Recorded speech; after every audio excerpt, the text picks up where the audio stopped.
Okay. So good afternoon to our universal philosophical community, the White Tower.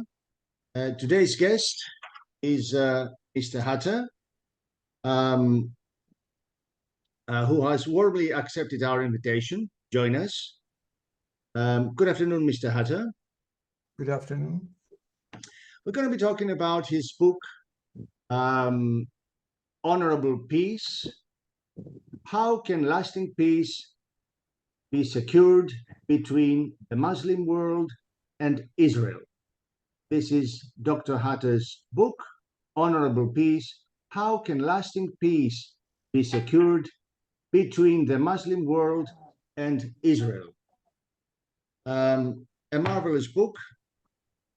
So Mr. Hutter is an accomplished individual in the field of political science, theology, psychotherapy, and practical philosophy. He's a Catholic theologian. He studied political science, and for 5 years, he lived in the United States, where he found spiritual insights into the underlying unity of religions. For these insights, he sought living confirmation. I'm not going to mention all the details. He became a psychotherapist and also began to work in a psychiatric institution. For a long time, he took special account of his patients' religions until 9/11 brought into focus all the experiences he had gained from the three Abrahamic religions, as he calls them. At that point, he realized that true peace, honorable peace, must encompass all the holy sanctuaries in Jerusalem. And when he gave expression to that insight, he gained enthusiastic support for the idea of rebuilding the ancient symbol of Jewish integrity, the Jewish temple, on a platform above Al-Haram al-Sharif. But what happened then? We're gonna listen to Mr. Hutter. Thank you, Mr. Hutter. We're delighted to have you here with us.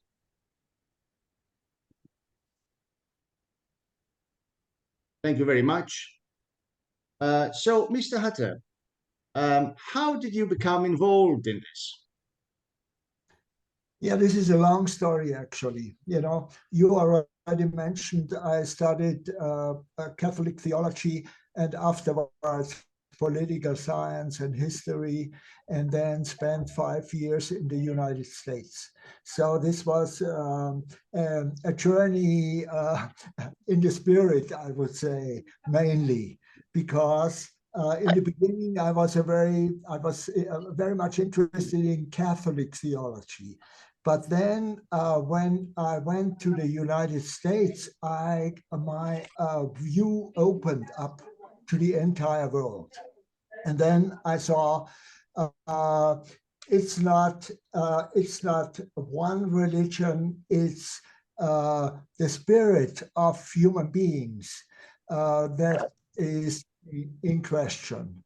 And so I tried to get in contact with other religions as well, especially with Hinduism and Buddhism, but for some reason, you know, I wanted, after I came back from the United States and started teaching Catholic theology to kids in school, to different kinds of schools, I had the idea I would like to go to India and get to know Hinduism a little bit better, because I thought Hinduism is a very old religion, which existed 4,000 years already, and similar with Judaism, actually. And so I hope to get to know this other perspective. But for some reason, I did not get to India, even though a friend of mine has been living there for a full year already.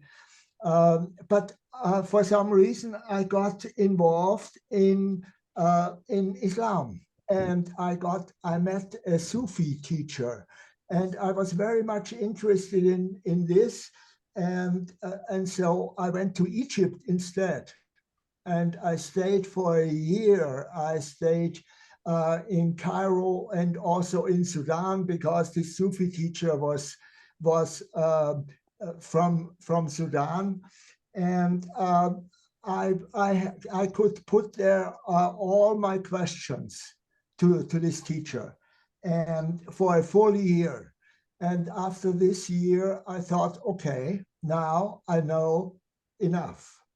And the disciples of this teacher wanted me to become a Muslim. And I said, no, I already have a religion. I don't need another one. And so I went back to Europe and started to teach Catholic religions again. But then I thought, if I don't become a Muslim, what is my profession now? And then I studied psychotherapy, and I became a psychotherapist. And since then, I also have a practice in psychotherapy. And in the beginning, meanwhile, you know, I'm already how do you say? I stopped working regularly, but I did not stop psychotherapy, and now I'm mainly doing psychotherapy mainly with people of the Middle East, because, you know, after I came back from Egypt, there was 9/11 happened, and that to me gave me something to do. Now I had to do something about it, how to find a way to peace for this very, very difficult conflict between Muslims and Jews and Christians in the Middle East. And that's when I started with this book. And it took me a long time to get to the point until I realized it was not the temple, it was not the rebuilding of the temple that was needed. It was really getting into the spirit of the three religions and make them realize that they are no enemies, but they are friends. And this is the background of my book. It's great. It's you had a great adventure.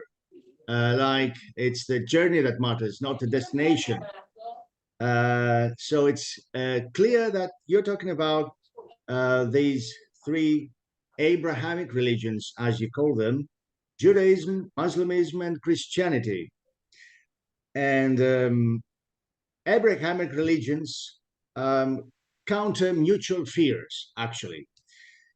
How can these fears be overcome according to the Abrahamic paradigm and concept? Actually, it should be possible, but the historic development makes it impossible. This is the problem. You know, Judaism is God's own people, kind of. So Jews believe we are the only one, the only true religion. But then Jesus came, and Jesus had a different perspective on all these things. And this different perspective made him an enemy to the rabbis and to the Jewish teacher, because they saw he was not interested in the Jewish institutions, but he was interested in putting in a new perspective in this entire religion.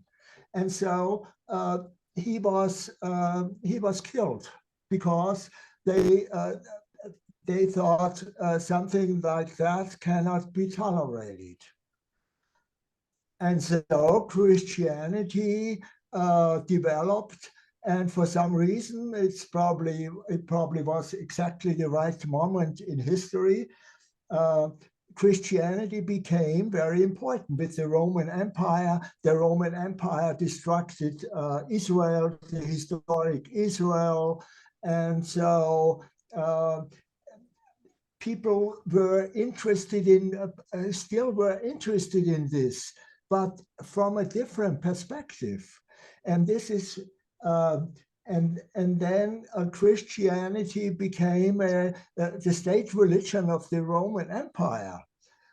And then Muhammad came and said, "Oh, this with God's only Son, this cannot be true."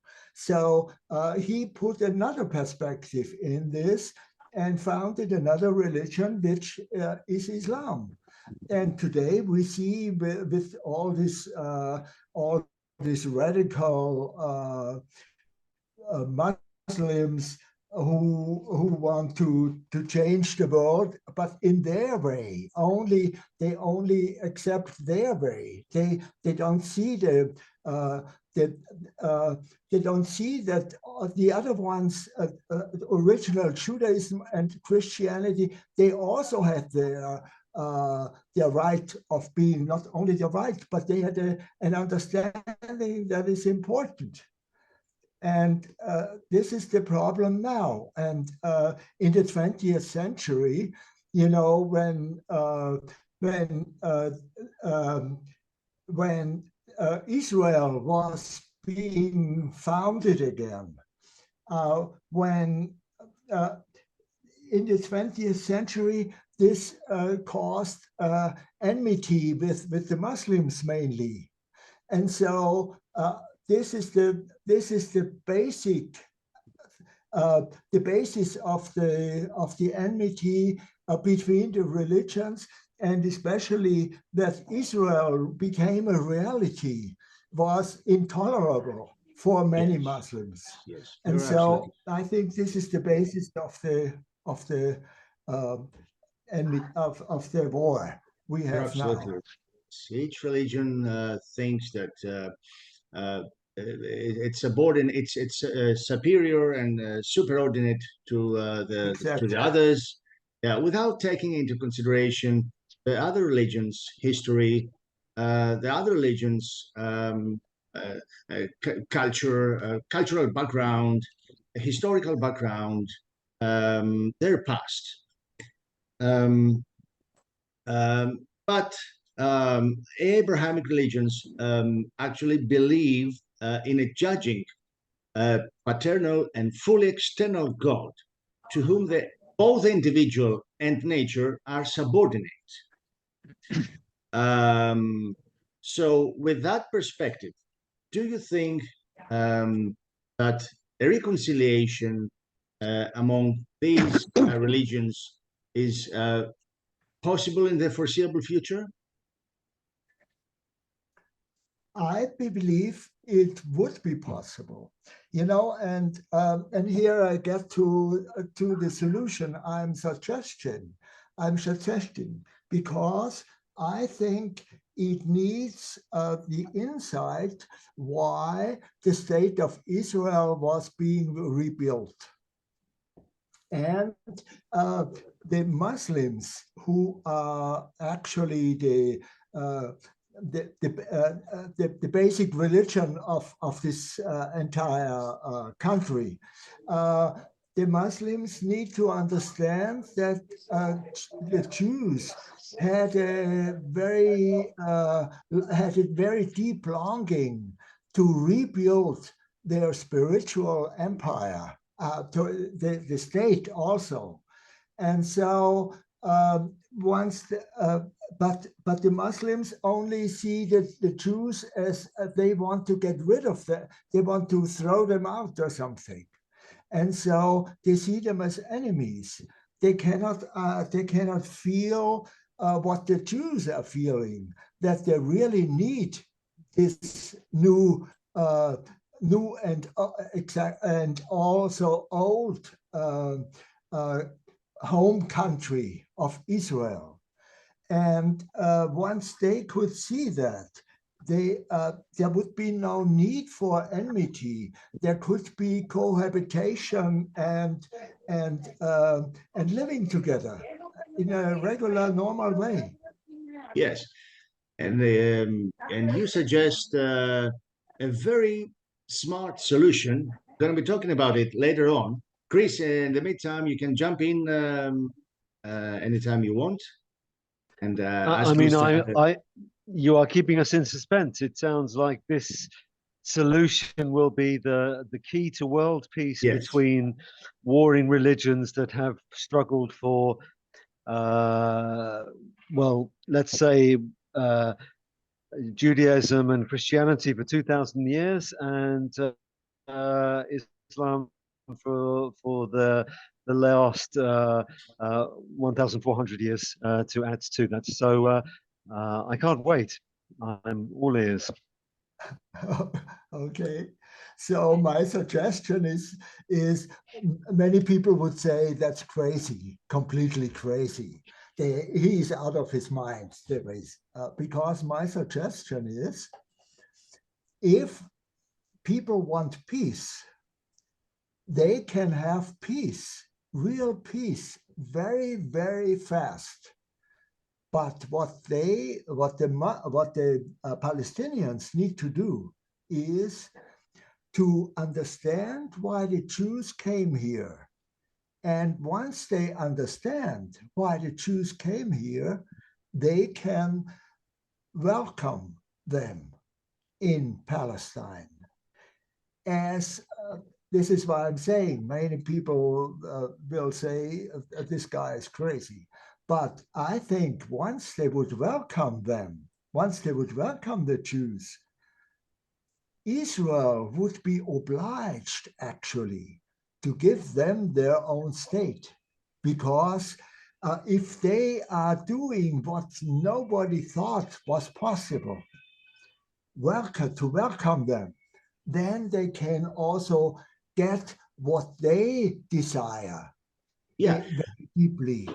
Mr. Hutter, don't go so much into these details. Wait until the very last moment. Okay. Let's first talk about this great story between Esau and Jacob, the grandchildren of Abraham. So you offer a religious perspective based on these biblical holy scriptures. And we would like you to recite this biblical story, which clearly states the struggle between these two brothers and how they reconciliated in the end. Yes. The two brothers, one was the older and one was the younger, and this was the problem, you know, and Jacob was the younger, but his brother, so his brother thought he's the heir and of this whole blessing. This blessing. Yes, but he was disappointed. And why he was disappointed, he was angry.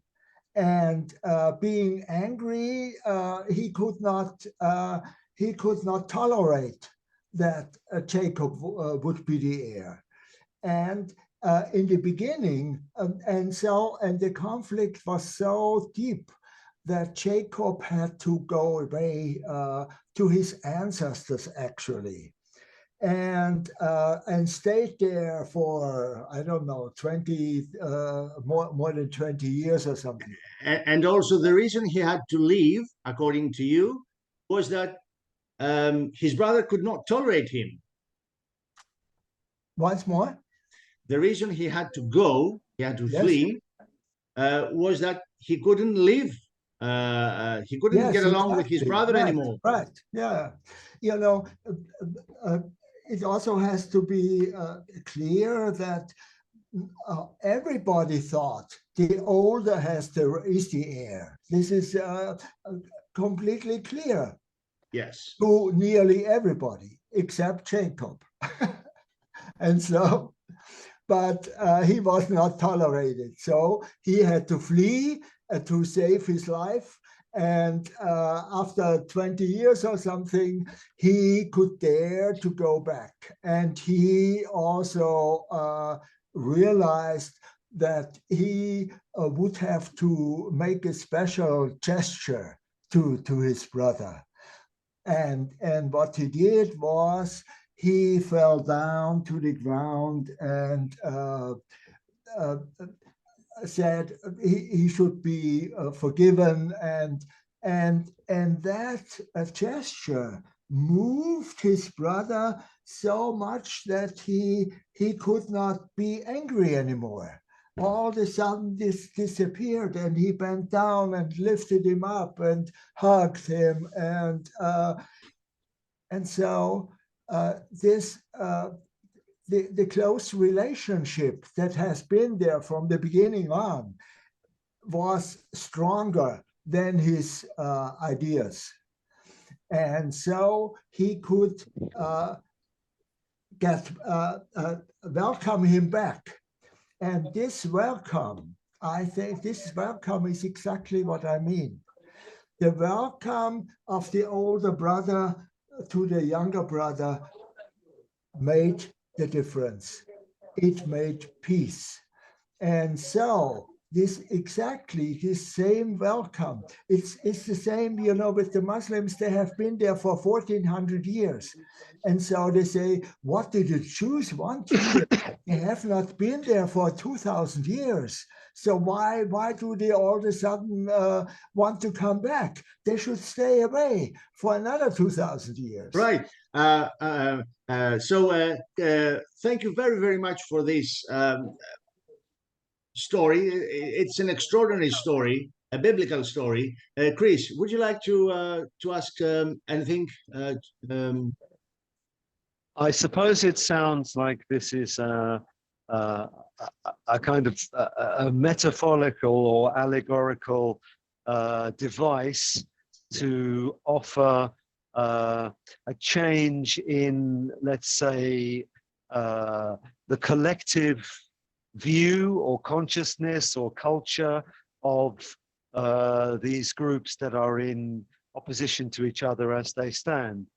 I suppose the challenge when you actually start talking about the real world is that although these changes in attitude and mindset clearly do have an effect, and political movements are created, and it is the case sometimes that pacifist or conciliatory political movements have some measure of success. I think this is the exception rather than the norm. Generally, what we find through history is that peace is normally imposed, let's say, from outside, or sometimes negotiated out of an actual protracted conflict. Typically, those conflicts are either unwinnable stalemates that both sides finally accept is the least desirable option, or they are very destructive to one side in particular, who is forced to capitulate and give ground. So I suppose, practically speaking, one could argue that, let's assume even that the majority of ordinary people, if that's a term we can use, on all sides of conflict might have some space inside themselves to be compassionate and empathetic and flexible and open-minded. You certainly hope that's the case with everybody. the real problem, the practical problem, is that to actually have peace, the people with the guns have to stop fighting. And in effect, this is something different from perhaps reasonable people being empathetic and thoughtful and so on. And it normally involves reasonably significant political or military change of some kind. So I don't know how the examples which are not like that, let's say you might talk about the fall of East Germany or even the end of apartheid South Africa. These are really exceptions in human history. And the fact that we can name them very quickly shows us how rarely this happens. So the issue would be that if you welcome the returning, the creation of the Israeli state as a kind of, if there's an acceptance of the existence of the Israeli state, for example, amongst people in Palestine, what actually happens next?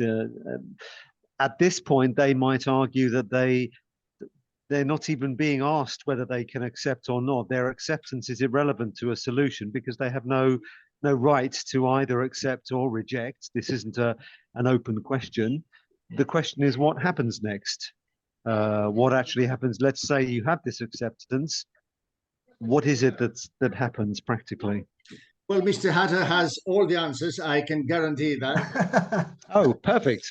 I can't wait. Even better. I would like to make something clear from the start. A lot of people believe that it might be a religious issue. There are others, on the other hand, that think that it's not a religious issue at all, but it mostly has to do with territorial claims.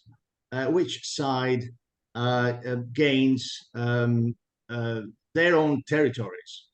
But Mr. Hutter here clearly states that it's not an issue of entitlement, but blessing. He makes that clear throughout his whole book. So he is based on Jacob's move of surrender. This surrender actually dissolves the knot in Esau's soul, and it is Jacob that attains the outcome of his ordeal, because the name Jacob, as he clearly states, is Israel, and Israel, as Mr. Hutter says, is the one who fights with God and prevails. So fighting with God and prevailing after prostrating 7 times in front of his brother Esau, it is a gesture of humility, a gesture of forgiveness, a reconciliation. So that said, this movement evokes feelings of love, of mercy, of compassion. The word mercy, love, these words, mercy, love, and compassion, are repeated throughout Mr. Hutter's book. So it's very important that both sides, the Israelis on the one hand, and the Arabs on the other, the Palestinians, see things from a different perspective.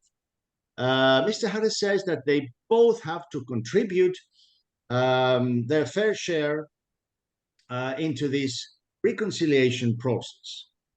And once they do this, then the things are going to be a lot better for both these peoples, and also the other countries involved there. Thanks to this biblical narration of Jacob's fight towards reconciliation, towards peace. Jews, on the one hand, have to feel the pain of the Muslims, but on the other hand, Muslims themselves have to feel the pain of the Jews. it's easier said than done, Mr. Hutter. So let's start getting into some details. Who's going to make the first step? I would say the ones who feel that they are on the losing side have to take the first step.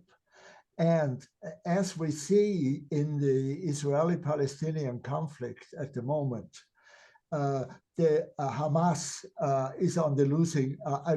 The Hamas is aggressive because they fear of being on the losing side. And this is the reason for their aggression. And I think the Hamas will not do it, but the Hamas are not the Palestinians. The Hamas is a party of the Palestinians, but the Palestinians have suffered so much pain these last 100 years. They have suffered so much pain. And so they should think, how can I avoid any future pain?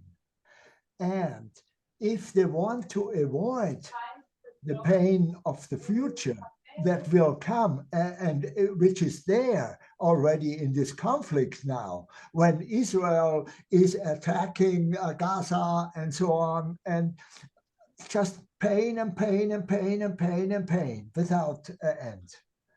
And so I think the Palestinians should realize that it is them who are suffering. And then they can take this step I suggested. Only after realizing they want to get rid of this terrible suffering. Yes, you're referring to the so-called dream of yours by stating a detailed tactic that each side could take. But before talking about this, the dream, let's talk about these the essence of both religions, starting from Islam. The interpretation of Islam, according to you, is compassion. The core essence of Islam is compassion. Yes. A lot of people misunderstand this core meaning. Would you like to elaborate on this, please? I realized, when I was in Egypt and with the Sufi master, I realized that what you just said, that compassion is the basis of Islam. Islam is not thinkable without compassion. And so, but this is not known to many people here, because all the radical Islamists, they are in the foreground, and so people forget what is the essence. They only see something on the surface happening, and on the surface is happening cruelty, and it's just terrible what happens. Revenge, yes. Yes. And so they have to get to know also what the essence of Islam is, and this is compassion. And once the Palestinians realize that actually the essence of their religion is compassion, so it means compassion with the Jews who have lost their home country 2,000 years ago when the Romans threw them out. That this is the first opportunity they have to rebuild their home country, because back then, before there was this big Islamic country from that went up until 3 times Vienna was threatened by Islamic troops, and so all Spain was taken.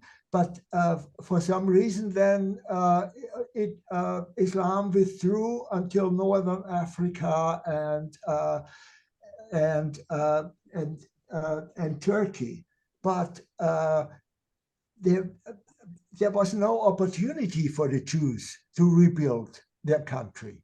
The opportunity came after World War I, after Turkey was on the losing side of the war, and could not and had not the saying of how the outcome they wanted, how they could get the outcome they wanted.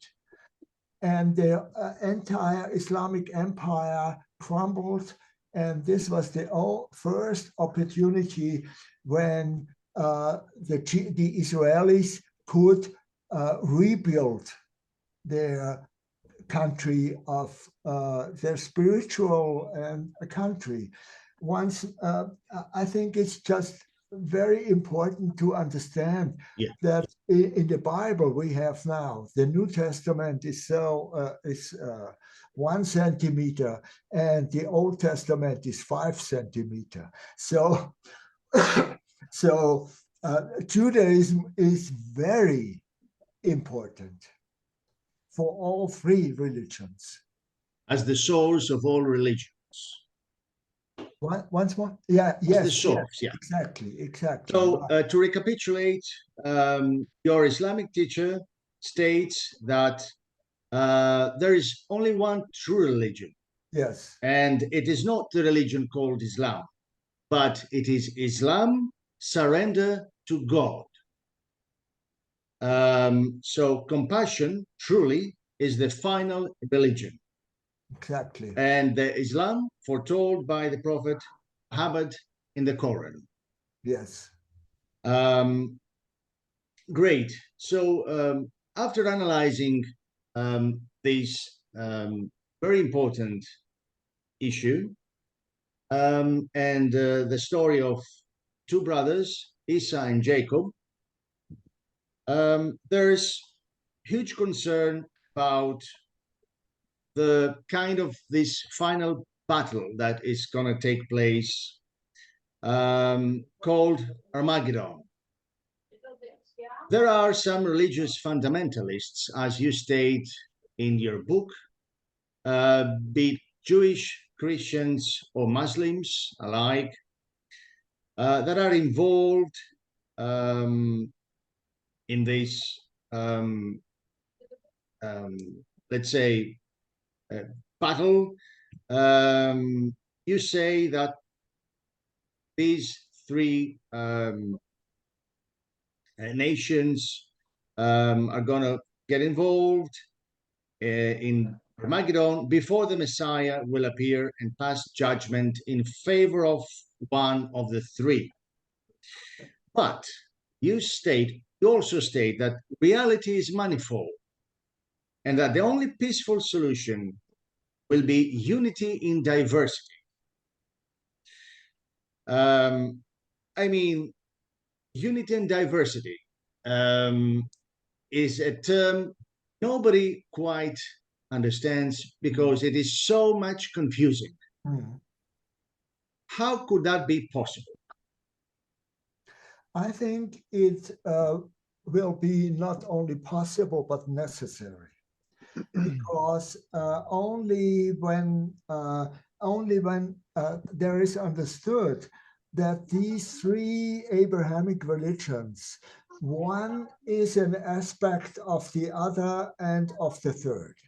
I think Judaism was the beginning, but once Judaism is saying we are the only people chosen by God, then there is no other voice will be accepted. But then this was the reason why Christianity came about. And in Christianity, again, there was only we have the truth, because only one Son of God was the founder of our religion. And then Muhammad said, "Oh no! Once you say that, then you throw out all other views." And this was the view of Islam, as you said, compassion, so this to get to peace, it needs also the understanding that the three Abrahamic religions are aspects of one and the same, from a different point of view. For example, Mecca, the point of view of Mecca is Islam. The point of view of Jerusalem, you could say, is Judaism. And the point of view of Christianity is a mixture of the old empires.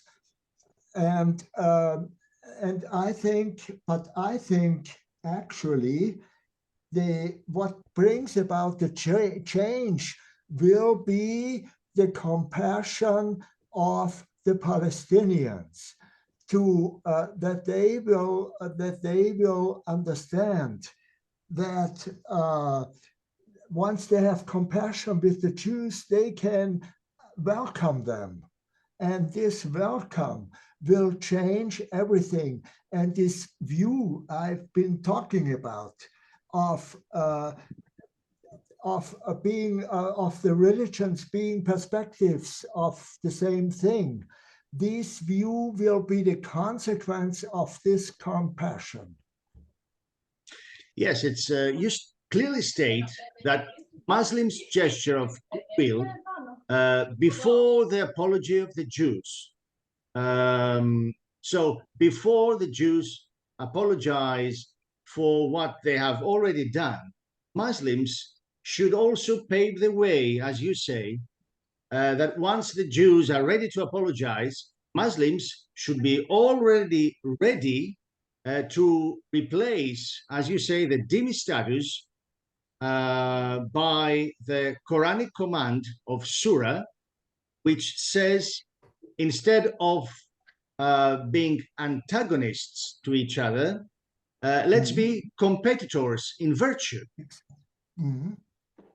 Competitors, yes, but competition also leads to fight, and I think the fight is not necessary. The time of the fight is over. Actually, it does not need the fight, because all three religions can stay as they are. They don't need to change. Nothing needs to change. They only need to realize that compassion leads to understanding why the Jews came here to rebuild their homeland. And once this understanding is there at the side of the Muslims, once this understanding is there, they can welcome them. And as soon as they welcome them, this very second, the conflict is over.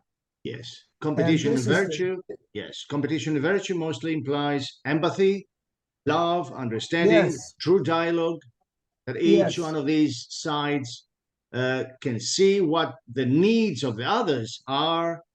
How can they satisfy both themselves and the others at the same time through love, yes, willingness to make sacrifices.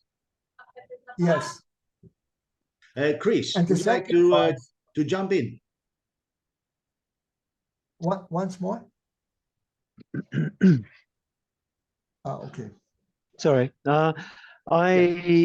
I have to be honest that, I mean, there are a couple of things. Just to go back to your earlier point, I'm not convinced that the allegory or the device of individual revelation or transformation works as a model for societal or political change.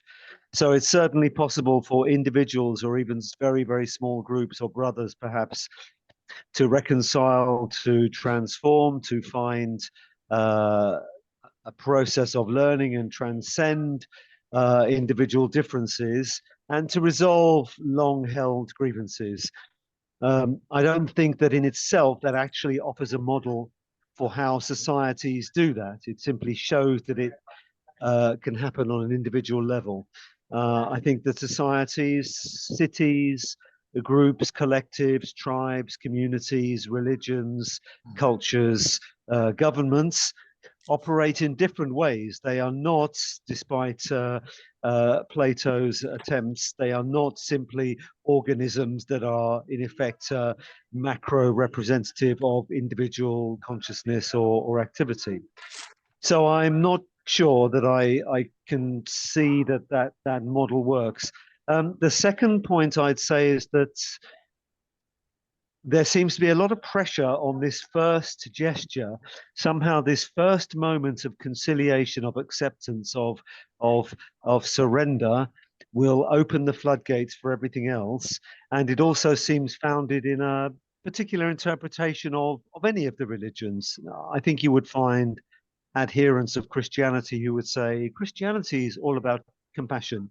And then you would go to the Jews and they would say, well, Judaism's all about, empathy and understanding and, fairness and dignity and honor. And then you would go to Islam and they would say, yes, Islam is built on surrender and compassion and hospitality and peace and acceptance and self-improvement and so on. And you would find this with charitable interpretations, I think, of all religions. 2,000 years ago, you could have come to my house here in Greece and I would have shown you my shrine to Zeus or to Artemis or to something. And I would have said, Zeus is all about compassion and about friendship and accommodation and so on. But in general, worldviews that actually hold a different conception of what is true and what is not true don't exist in a mutual state of compassionate acceptance. There was a golden period in Spain, the Abbasid Caliphate, where many religions coexisted in Cordoba and in Granada in a very interesting melting pot of ideas and philosophy. But there was also a very clear hierarchy of power. It was an Islamic state in which the Jews and the Catholics and the Christians were permitted to worship and paid taxes and fees accordingly, and obviously acknowledged that the state religion was what it was. And equally in Spain, later on, the Alhambra decree made more or less the opposite decision, that in effect, that unless Muslims were actually prepared to convert to Catholicism, they would have to leave. But if they converted, they could leave. And we see these histories of religious coexistence or lack of religious coexistence, let's say, uncomfortable coexistence throughout history, where despite the apparent peace and friendship and brotherhood at the heart of all of these religious doctrines, when it actually comes to agreeing on what's real and what's true and what commands should be obeyed, there is a much more difficult task to be had. And the obvious thing to state is that the separation of church and state is very much only something that really exists as a result of the Enlightenment. It only exists in states in countries where religion is certainly not the arbiter of laws and rules and behavior, and where there's a certain pluralism and so on. And that none of these religions in their purest form really accommodates this kind of secular governmental rule by some sort of consensual democracy. There'll be very practical considerations about when the shops are open, who's allowed to go to school, all of these kinds of things, what things are taught in school, and so on. And I think these are practical. I know they're very boring. These are practical problems that have to be resolved. But let's say that every Palestinian signs a gesture of conciliation, signs a form saying that in our heart of hearts we accept that, you know, following the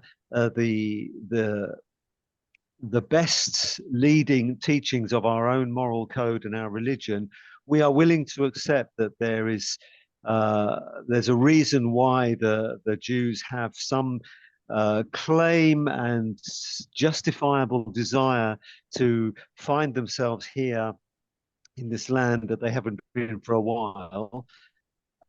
This is still a symbolic gesture. And so I'm struggling with the idea that a symbolic gesture of this kind actually delivers this, because I'm looking for examples in history where this works. And, you know, the greatest example, perhaps in recent history, there are two great examples, maybe. One is the Truth and Reconciliation Committee in South Africa, where, in effect, driven by a very strong personality and supported by a kind of global movement, Nelson Mandela created a very open conversation between, let's say, the groups who are directly affected by the change in government. And what we can really see is that with the utmost respect and appreciation for the work that went on in that time, this reconciliation has lasted about a generation and a half, and South Africa is now really descending into a really problematic situation. You could argue the same happened in Spain after the end of the military dictatorship. There was the end of the Franco era of fascism. There was a very genuine and heartfelt attempt by the government there to build a consensus and an acceptance that what's past is past and that we move forward together. And again, a couple of generations later, and we have very radical separatist movements and a real discontent in society. So I feel like there's another thing. There's something else you've got up your sleeve, which is the rabbit that you will pull out of your hat, let's say, that will make this work beyond this. It will be the oil that is being discovered in the Palestinian homeland that will suddenly turn them into the next Saudi Arabia, or it will be, it will be a kind of messianic answer that will make everyone happy, or it will be some acceptance that there's the ability for Israel to maintain a state border and a kind of citizenship that will allow it to maintain a certain kind of Jewish majority. Otherwise, there will be a problem with simple democratic representation if you just talked about the area, let's say. So I'm waiting. I'm still hopeful. I'm always hopeful, and I think that we all should be hopeful. But I'm somewhat hesitant to assume that it will be okay. But I'm waiting. I'm waiting for the rabbit, let's say. Okay, I think historical changes all throughout history, if you look back at history and the different, it was all historical changes developed out of kind of a fashion of thinking, a fashionable way of thinking. And I think this it was throughout history, always this changes came about when an idea all of a sudden was accepted everywhere. Then things changed, the politics changed, and everything changed. And so this is what I'm expecting, that the idea at one side, the Palestinians need peace. they really need peace. And for this reason, they are waiting for an idea how they could get peace. And I think this idea I'm presenting is something that can give them peace. And what they would need to do is think about it, and then I think this idea would spread like fashion is spreading, and it would people would accept it, and the Palestinians would not be governed by Hamas anymore. They would be governed by this idea.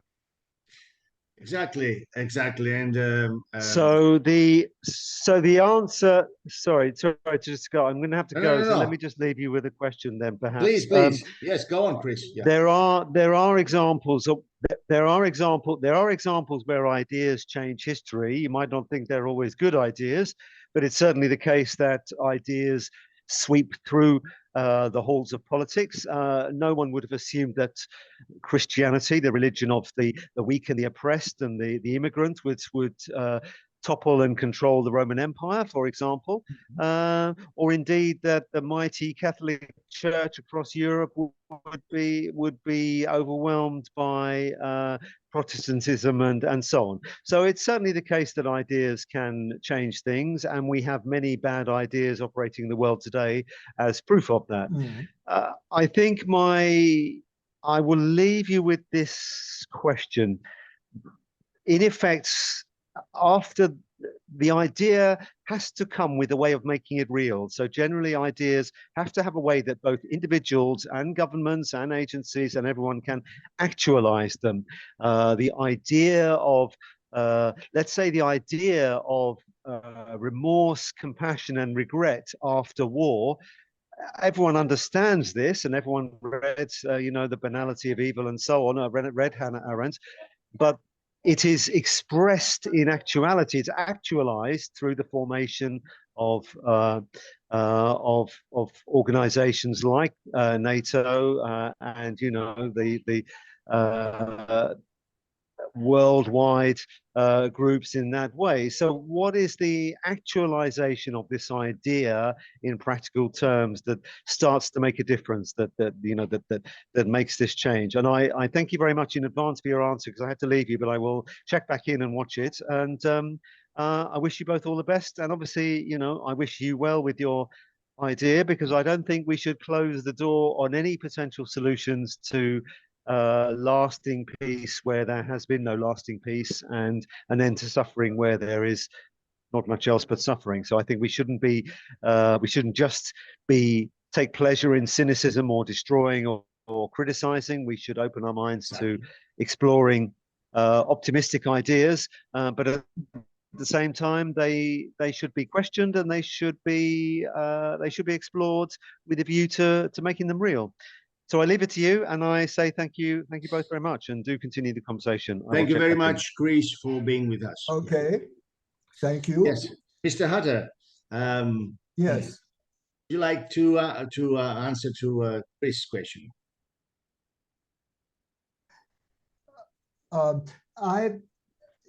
Just like Nelson Mandela really made a very big change in South Africa. If you see the society as it was before, with this white minority dictating the politics of the whole country, and then some man came who wanted to make equal rights for everybody, and he had to suffer a lot. He spent years in jail and so on, but he had kept the idea, and he realized this idea. It became a reality, and no matter what has become of it now, even though I think the idea of equal rights is still still there. It's not lost.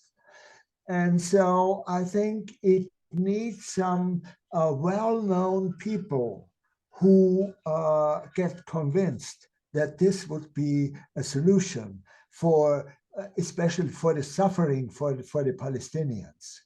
And instead of instead of saying, yes, Hamas, we understand Hamas, why they are doing what they are doing, they could think and say, what would really end the suffering? And what Hamas is doing is not ending the suffering. And so I think Palestinians could, by thinking what is ending the suffering, accept this idea. Yes. Very well. So your idea is based on maturity, on growing up. And there's a page, your book, there's a certain sentence that says, to grow up means to transcend victimhood and victim status and to become the creator of one's own life. So it's clear that both sides claim to be victims, claim to be the David in the battle of between David and Goliath. Both sides claim to be David. And once both sides, as you say, transcend this state of victimhood, they could very well adopt another version, better version of themselves, trying to resolve the situation, to see the light at the end of the tunnel.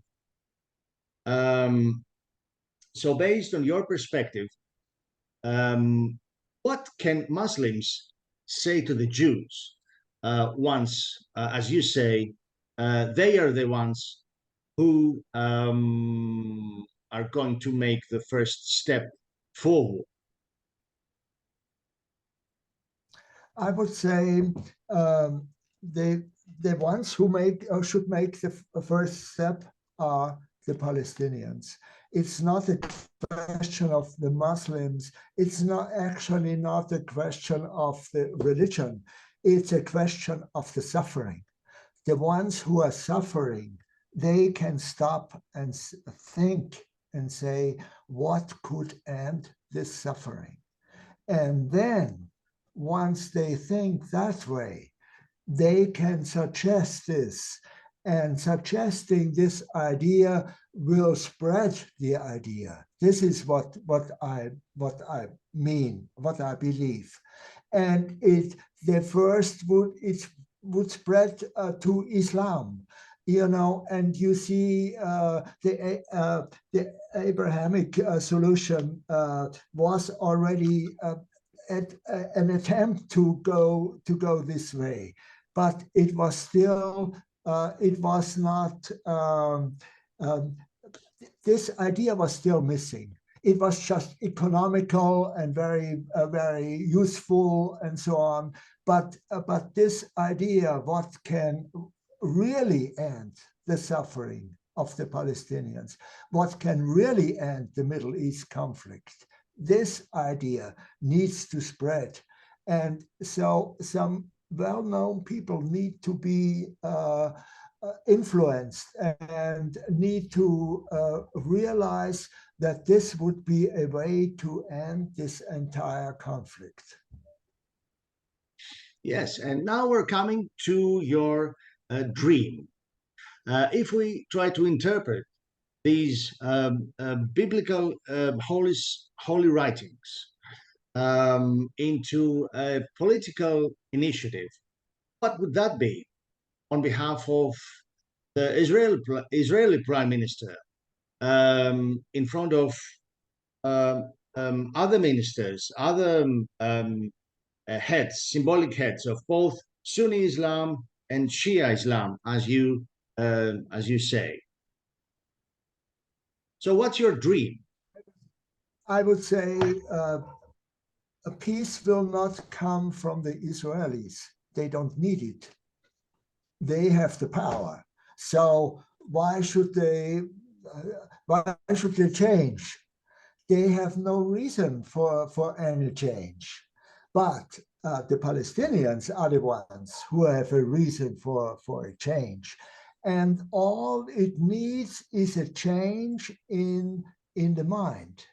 All it needs is a change in the way of thinking. They don't have to make any big steps, or they don't have to pay or anything. All they have to do is realize what would end their suffering. On the other hand, you say in your book that for the Muslims, to make their point clear, the Muslims say that the terrorists' first aim was to state their protest against the domination of the Middle East by the West. Yes, the Muslims are protesting against this brutal power of Western military might, because they saw that power, military power, as holding this spiritual superiority of the religion of Islam in contempt. So they keep ignoring this superiority of Islam, and they cannot have the upper hand as a result. So how could Muslims, how could the Palestinians get over that state of underestimation? Of what? Underestimate. Okay. I believe it is not a question of who is superior, the East or the West. I believe it's a question of ending the suffering, as I said. It's and once that will happen, then people will, now it is very much a fight between East and West. China and Russia and so on, and on the US, and they are fighting. This is not the solution. The solution is something completely different. The solution is how to end the suffering, and neither, if you look at what both are doing, Russians and US in Ukraine, for example, this is not attempting to end the suffering. This is to show the power, who has the most power. But this other perspective, how to end the suffering, is not a question of power. It's a question of, how should I say, intelligence. What is leading to a solution? And at the moment, it seems the Ukraine conflict is not very intelligent. This is fighting 100,000, I think, are already dead or something. It's just crazy, and it needs something to end the conflict. It's something to end the killing, something to. And this is what I'm suggesting to the Palestinians. They have the power to end the suffering. They don't have any other power. They don't have financial weapons. They don't have any other power. But this is a power they really have. They can welcome the Israelis to rebuild their biblical homeland. And this will be the big change. This will end the entire Middle East conflict. Yes, and in the meantime, there were also some great initiatives back in 1965 by Pope Paul in an attempt to restore the relationship between Catholicism and Judaism. There was a time when popes met with institutions worldwide and also with Muslim leaders who were approached with due respect.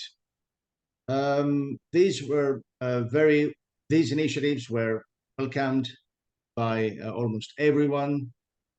And I would like to ask you, would it be feasible for the Muslim world to take a step comparable to that taken by the Catholic Church in 1965 and convene a universal Muslim council, a Diwan, meditating on the essence of Islam, trying to find a consensus? Yeah, it would, of course. I mean, the Second Vatican Council was very, very important because it opened up the very hardened religious conceptions. It opened up, and so it was possible to talk to one another. This was a very, very important step, very important. And but this step has been taken already. This is already there. So it needs, even though the Pope is traveling and the Sheikh of Al-Azhar is traveling and talking to many people, this does not make the change. This is what I mean. The change this time will come from some simple idea. Yes, we believe in your book and the message you are trying to convey. And there's also this notion of kind of tower that you mentioned. So rabbis, so the text said, would count all the letters in the Torah. They would teach 300 laws concerning a tower that floats in the air. So what kind of tower could that be? Some people understand this tower as a floating tower, as a reference to the future temple. This is quite, this issue of a floating tower, how could this be understood by the common people? Yeah, I can only repeat myself. I think this floating tower is this idea how to end the suffering. This is the tower. In earlier times, towers were built so that the weapons would not have any effect, and this way to end the war. But by the tower, because the people inside the tower, they were safe. And this is the people inside this floating tower will be safe. The Palestinians will be safe. The suffering of the Palestinians will stop. And this is the floating tower. And a last point I'd like to mention is that apart from the religious leaders who have already contributed a great deal toward common solution, there are also some political leaders like the Queen Rania of Jordan, as you say, who once said that this conflict with the so-called Islamic State cannot be resolved by military means. But on the other hand, this fight could only be resolved philosophically. Exactly. Once both sides follow a philosophical solution. Because as you state, God wants plurality, not uniformity. Exactly. This is already said in the Quran. If God would have wanted only one religion, he would have done so. This is already in the Quran. And so but I fully agree with what you said. But I think the Islamic State, this idea with the Islamic State is something like the top of, how should I say, of extremism. Because the Muslims are still, or many, or the extremist Muslims are still thinking of victory, of killing everybody else, kind of. I mean, the Islamic State is very doing this to a great extreme. You know, they are even breaking down the old very, very old work of art, and so I think the Islamic State will find its natural end with this idea that there can be an end of suffering, because the Islamic State is already rooted in experience of suffering. This is why these violent ideas came about. Great. Yeah, so we would like to close by what Albert Einstein has said, that insanity is doing the same thing over and over again and expecting different results. Exactly. Yes. So yes. What both sides have to do, they have to work toward